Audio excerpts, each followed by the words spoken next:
Their attorney is here, Barry Van Sickle, and he'll be happy to talk to you about that.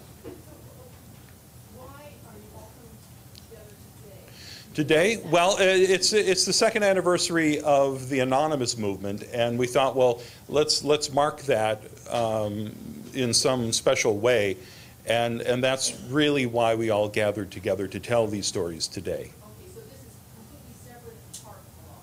Right. This is very similar to something that happened in Australia last November. Are you aware of that? Yes. I didn't put it together. I would say that that it probably is a motivating factor. There was also a big thing in Hamburg last year too, where Jeff was part of that, I believe, right? No, you weren't? Oh, Mark was. Mark Headley was. So this has been popping up from time to time. We're thrilled that we can get the word out anyway. How many of the individuals who spoke were any of them interviewed for this in Petersburg Times article, or have you been spoken out before? Jeff was. You want to talk about that, Mark? Oh, you can't. But Jeff, you want to speak about that quickly? Yes. What was the question?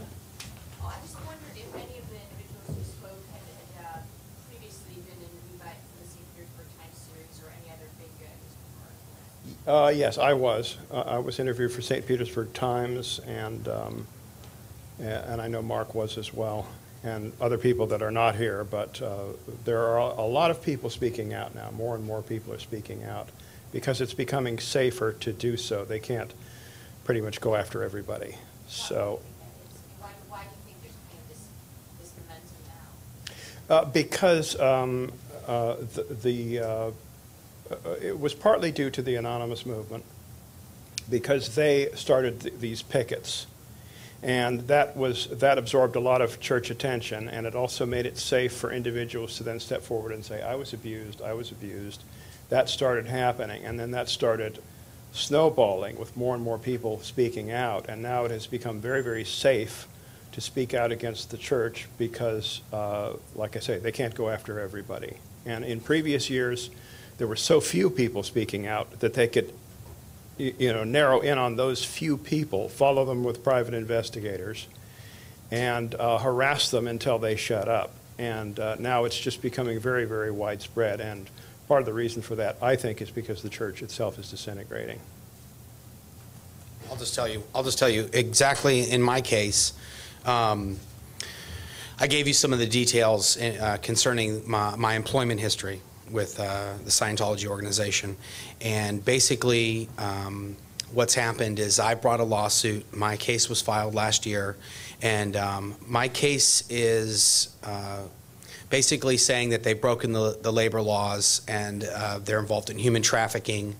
And my wife has also brought a case against them for coerced and forced abortions, as well as violations of the labor laws and human trafficking. And essentially, what's occurring is that they're producing products, and they're employing people. They're telling the people that work for them, their employees, that they're volunteers and that they don't have to be paid, and they're not paying these people. The reason why I get followed by private investigators, and they've spent millions and millions of dollars fighting my case, is that currently they have 5,000 employees worldwide. They pay each of those people $50 a week. If they were found in violation of labor laws and they were enforced with the Scientology organization, their weekly pay of $250,000 that they spend on labor would go up to nearly $4 million a week, which is, $200 million a year. So this is a very big deal. There's a lot at stake. When I first came out and I first started speaking, I was maybe one of a handful of people that had spoken out against them. And in the years that I've been speaking out against them, I've experienced insane amounts of harassment and intimidation. And the fact that more and more people are coming out, they're getting spread thinner and thinner. And like Jeff said, they can't go after everybody. Now there's approximately anywhere from 20 to 50 people that are now speaking out. And this is occurring in America, this is occurring in Germany, this is occurring in Australia, this is occurring in Europe. It's basically, there's basically the exact same thing. Scientology only has one set of policies, and those are applied worldwide. So if it's happening here in Hemet, California, it's happening in Los Angeles, it's happening in Sacramento, it's happening everywhere. So that's basically, that's what's happening with the cases. The cases are scheduled for a November 2010 trial date right now. That's my case specifically. There are another 3 cases that have been filed against them that are very similar to mine. And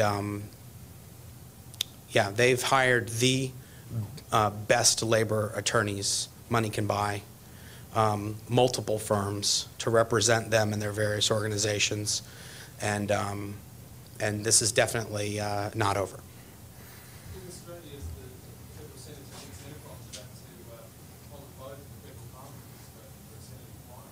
Yeah, there's basically Would they be investigating the same Church of Scientology as the other side of the world? Would the church you know about that? Would they be managing it from your experience? I'm not aware of how that works, but all of the money from all of the various organizations around the world all goes to the top. So if they're fighting or they're inquiring into Scientology in Australia, they're most definitely inquiring the exact same people that run the organization here in Los Angeles and everywhere around the world.